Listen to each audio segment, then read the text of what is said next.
Salut, salut, salut, salut, salut. Vous allez bien? Salut, salut, salut. Salut. Salut, salut, salut, salut, salut, salut. Oui. Attendez des secondes, il y a une personne qui a besoin qu'on puisse lui parler. Elle peut entrer la personne, s'il vous plaît? Salut, que Dieu vous bénisse. Soyez bénis. Ouais. Attendez 2 minutes. Bonjour. Vous allez bien, madame? Attendez 2 minutes. Oui. Vous venez? Je voulais voir le pasteur, c'est vous ou c'est qui? Non, non, il n'est pas encore là, mais il sera là tout à l'heure. D'accord. Oui. Et elle m'a demandé pour venir à 17h. À 17h. Oui, oui. Vous pouvez patienter, on va vous ouvrir le bungalow. Comme ça, on vous donne la place, vous pouvez attendre. Ou vous entrez dans la grande salle, comme là-bas c'est chauffé, vous pouvez rester un petit peu. Non, je reste un petit peu dehors. Ok, ça va. Ouais. Oui, c'est bon. Ouais, merci. Allô? Allô? Salut, salut, salut, vous allez bien? Invitez les amis, invitez les abonnés. Invitez les amis, invitez les abonnés. Nous voulons partager sur un sujet donner et servir. Donner et servir. Invitez les amis, si vous êtes là, invitez les abonnés. Joyce, tu es là. Faites monter des cœurs si vous m'entendez très bien. Si la connexion est bonne, aujourd'hui, je ne sais pas. Et si vous retrouvez d'autres moyens d'inviter les amis, inviter les amis, afin qu'on puisse partager. Nous allons parler dans 5 ou 10 minutes seulement. Après, il y a encore la prière. Mathilde Combé, que Dieu te bénisse. Invitez les amis, invitez les abonnés. Faites monter le cœur. Invitez les amis. Nous voulons partager sur servir, donner et servir. Donner et servir. Donner et servir.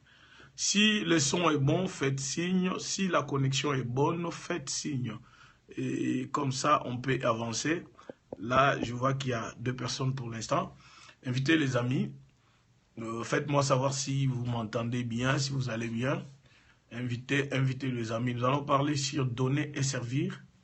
Donner et servir. Sans plus tarder, nous allons prier. Nous allons prier parce que c'est l'heure que nous voulons commencer. Nous allons prier. Nous allons prier.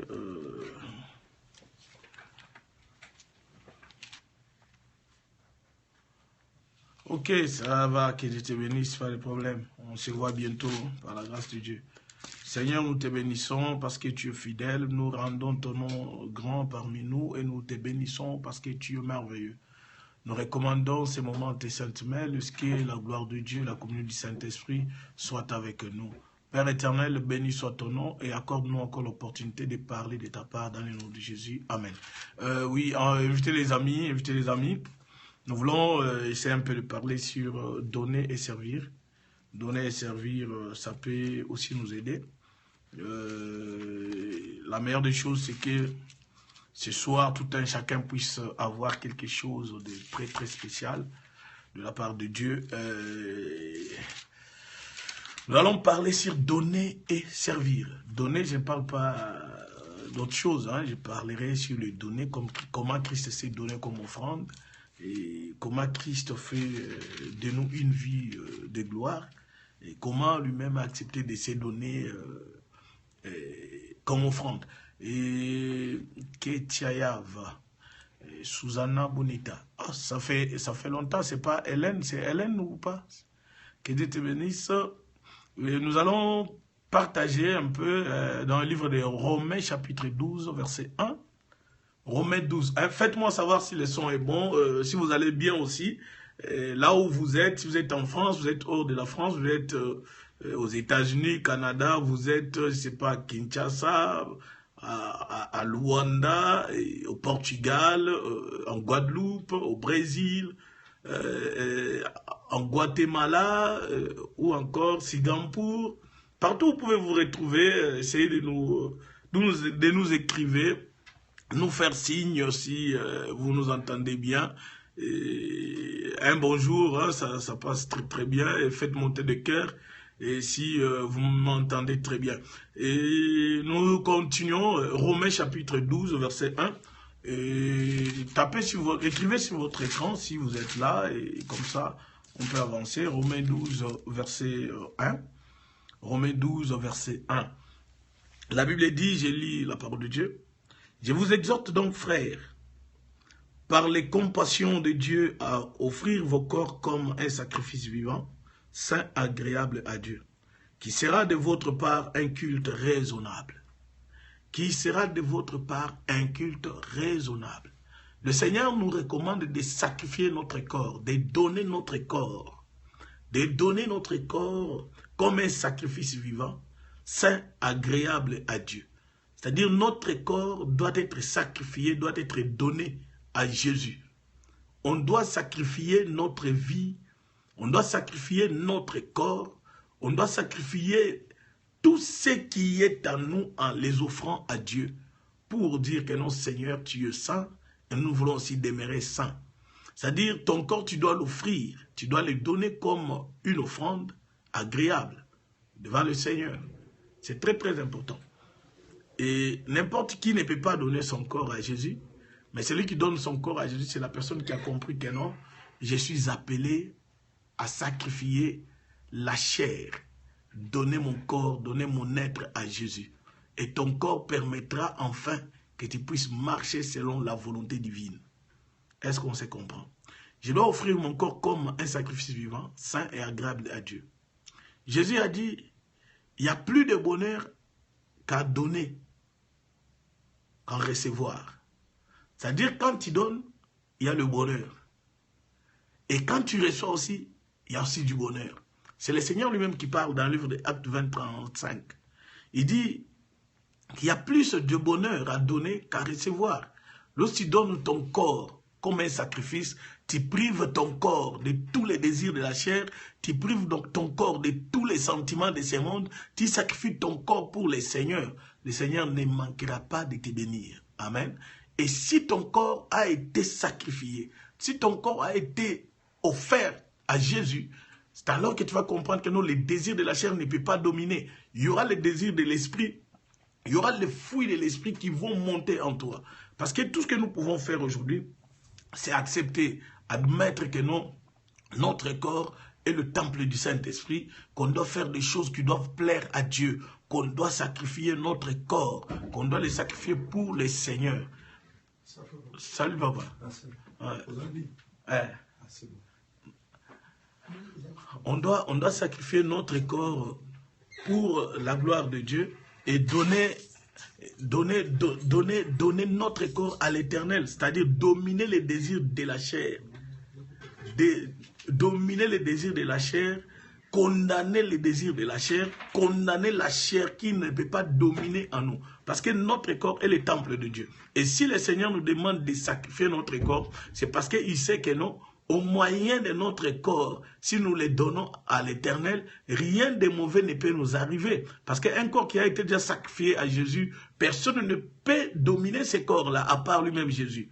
Est-ce qu'on se comprend? Abraham avait compris une chose, on l'a demandé de sacrifier quelque chose qui était très important. Il a sacrifié son fils, l'unique qu'il avait. En fait, si on parle de fils unique, je peux vous dire que non, il y avait Ismaël qui était avant Isaac. Mais le Seigneur a précisé ton fils unique. Pourquoi le fils unique? Parce que c'est lui qui faisait partie de la promesse que Dieu avait promis. C'est pour cela que le Seigneur l'a demandé de les sacrifier. Car ce fils-là avait une promesse en lui. On devait sacrifier la promesse. On doit sacrifier le corps de la personne qui est sainte dans la présence de Dieu. C'est-à-dire, tu sacrifies ton corps, tout ce qui était mauvais, tout ce qui était de la chair, tout ce qui ne pouvait pas glorifier le Seigneur, cela va quitter. Parce que tout ce que toi, tu dois porter en toi, doit honorer le nom de l'Éternel. Ce n'est pas pour rien le Seigneur l'a dit, non, tu dois me sacrifier ton fils, ton unique. Mais Ismaël était là. Pourquoi il ne pouvait pas donner Ismaël? Ismaël ne faisait pas partie de la promesse. Ismaël ne faisait pas partie de la promesse, car lui n'avait pas la promesse envers Dieu. Mais le fils qui avait la promesse était Isaac, le seul et l'unique. C'est pour cela que la Bible précise, donne et offre-moi ton fils unique, le seul que tu as. Il n'a pas vu Ismaël. Il n'a pas vu Ismaël. Il a vu qu'Isaac, parce qu'Isaac était dans la destinée de Dieu. Et toi, aujourd'hui, tu peux être aussi dans la destinée de Dieu. Le Seigneur te recommande de sacrifier ton corps, de donner ton corps comme un sacrifice vivant, comme une offrande agréable à Dieu. C'est-à-dire, de nous, on doit faire sortir le parfum de bonne odeur. On doit faire sortir en nous la vie de sainteté. Parce que dans cette année nouvelle, on ne peut pas dire seulement on va aller de l'avant, on doit prospérer, on doit faire quoi que ce soit, si on n'a pas sacrifié notre corps à Dieu. On doit sacrifier le corps à Dieu, on doit sacrifier la chair. Tout ce qui peut nous embêter, nous déranger dans la chair, on doit les sacrifier afin que le Seigneur puisse prendre la place. Si Dieu prend sa place, si Dieu commence à dominer en nous, les désirs de la chair vont disparaître. C'est pour cela que vous devez offrir vos corps. On doit offrir nos corps comme des sacrifices vivants, sains et agréables. Tout ce qui est agréable, le Seigneur le reçoit. Si vous prenez l'exemple d'Abel, Caïn et Abel, la Bible dit l'offrande d'Abel était agréable devant le Seigneur. Et tout ce qu'il avait fait comme holocauste est monté devant le Seigneur. Et ce que Caïn avait préparé, comme ce n'était pas quelque chose qui sortait de son cœur, comme ce n'était pas bon, le Seigneur ne l'a pas reçu.